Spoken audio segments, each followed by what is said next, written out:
Welcome. One of the most familiar sayings of Jesus appears in the Sermon on the Mount. Consider the lilies of the field, how they grow, they toil not, neither do they spin. Yet I say unto you, that even Solomon in all his glory was not arrayed like one of these.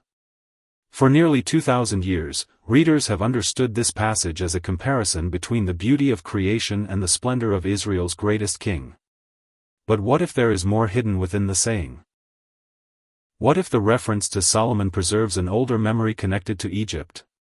What if the name Solomon and the Egyptian royal name Shashanq refer to the same historical figure remembered through different traditions?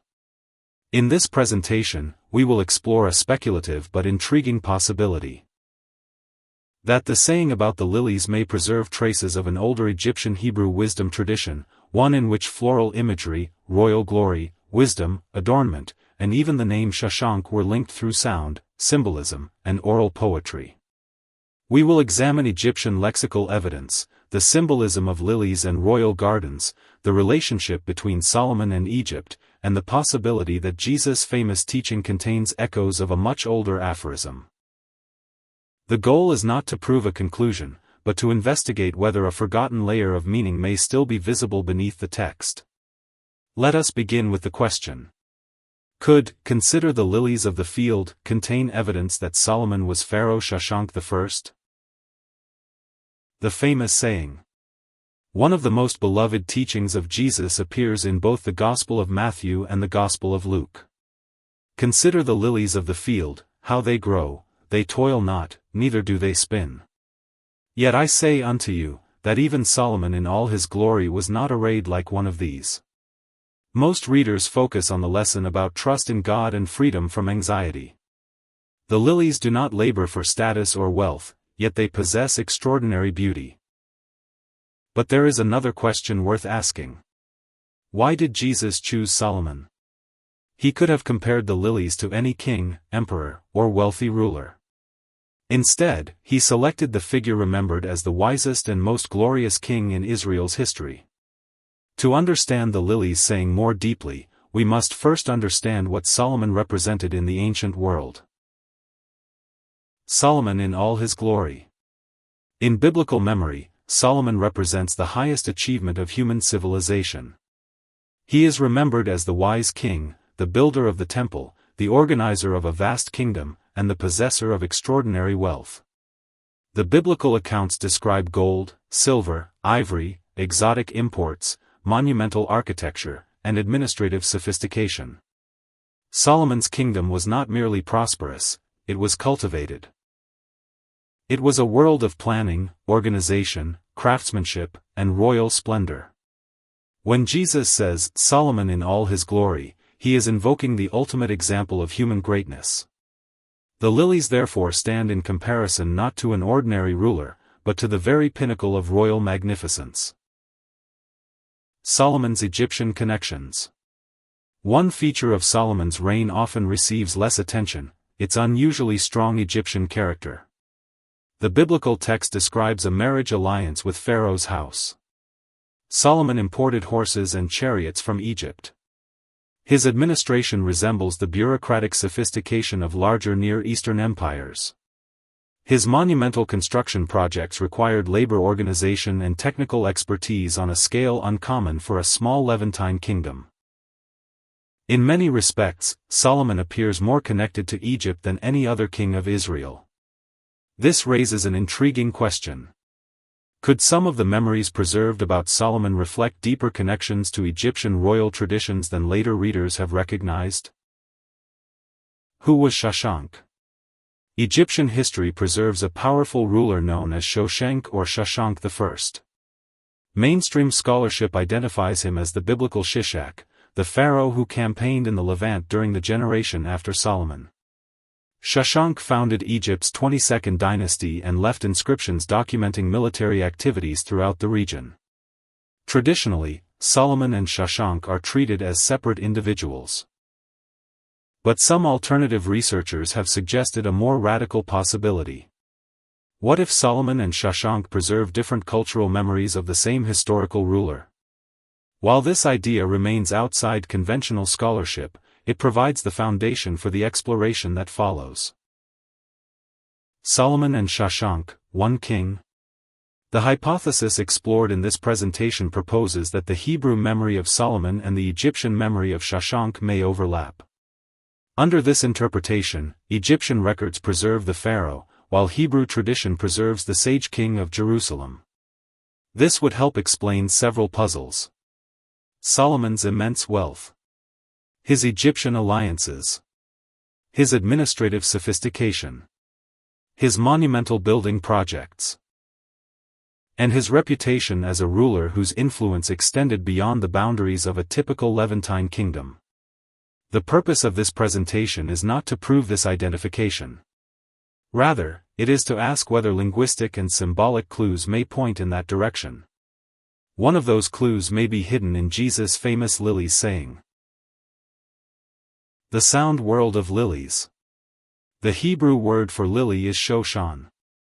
Egyptian lexical sources preserve related sounding forms such as seshen and seshen, referring to lilies, lotus flowers, and lily fields. At first glance, this may seem like coincidence. But as we continue examining Egyptian vocabulary, a surprising pattern begins to emerge. Words associated with flowers, gardens, glory, wisdom, adornment, and royal splendor repeatedly appear within the same family of sounds. Shah. She. Seh. Shau.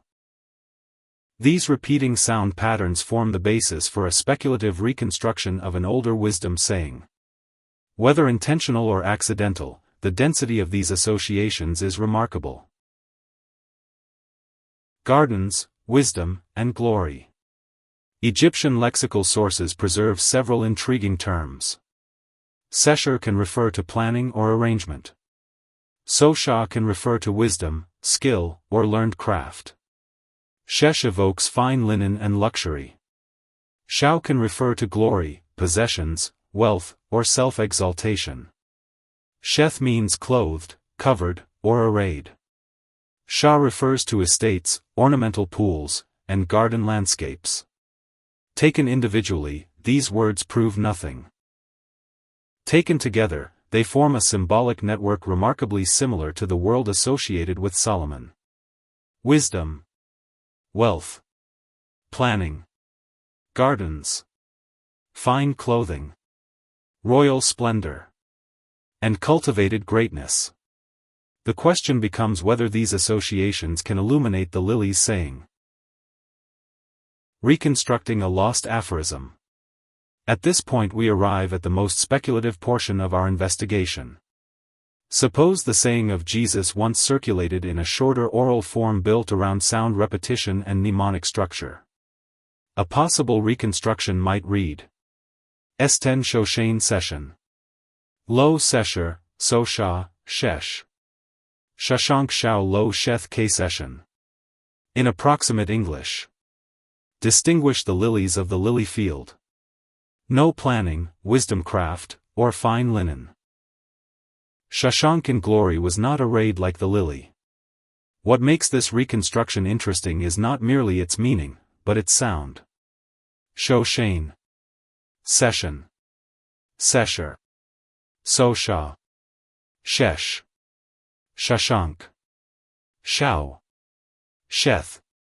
Seshen. The entire aphorism operates within a tightly woven network of S and SH sounds. Now compare this with the Hebrew name Solomon, pronounced Shalomo. Shalomo still participates in the sound pattern and may permit its own wordplay. But Shashanq appears to fit the reconstructed sound web more completely, connecting directly with terms associated with glory, wisdom, adornment, gardens, and lilies. Whether meaningful or coincidental remains the central question. The Lilies and the Sage King. What then should we conclude? Certainly not that the case is proven. No surviving manuscript preserves the reconstructed aphorism. No direct evidence demonstrates that Jesus spoke these words in Egyptian. And mainstream scholarship continues to treat Solomon and Shashanq as separate historical figures. Yet the convergence remains intriguing. A saying about lilies. A king renowned for glory.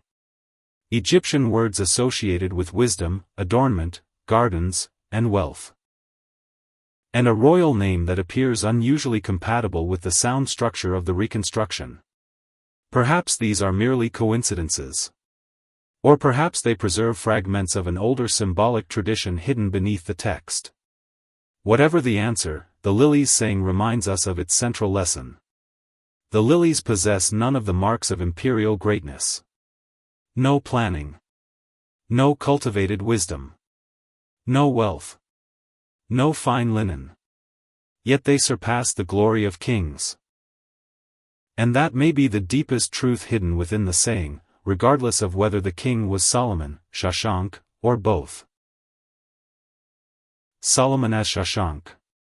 A speculative exploration of Solomon, Shashanq, Shishak, and the saying of the Lilies. Introduction. This document presents a speculative historical and literary framework.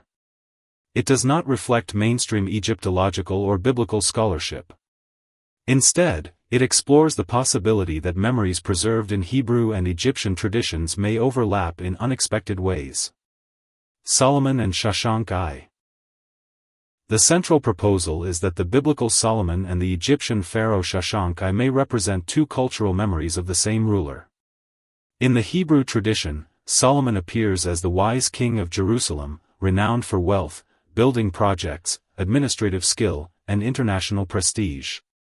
In Egyptian tradition, Shashanq I appears as a powerful ruler associated with Egypt's 22nd dynasty.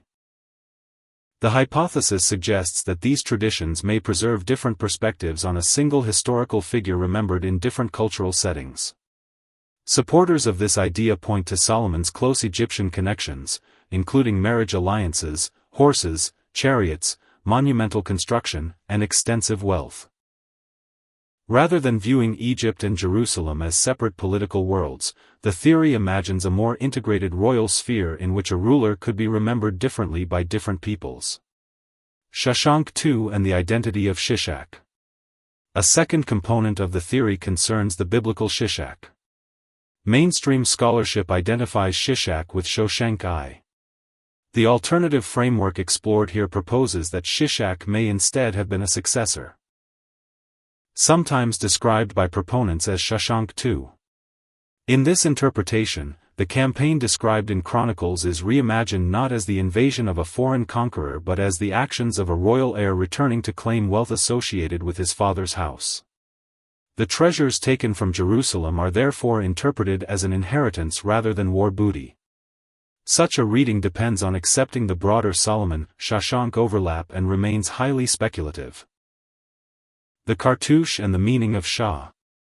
A recurring theme in this reconstruction is the Egyptian lexical element shau. Various Egyptian lexical sources associate similar sounds with estates, cultivated lands, gardens, ornamental waters, and places of prosperity. Proponents emphasize the repeated appearance of shau-like forms in words connected to gardens, glory, wisdom, and adornment. The royal name Shashanq is therefore interpreted symbolically as involving a doubling of shau, creating an image of paired gardens, estates, or cultivated domains.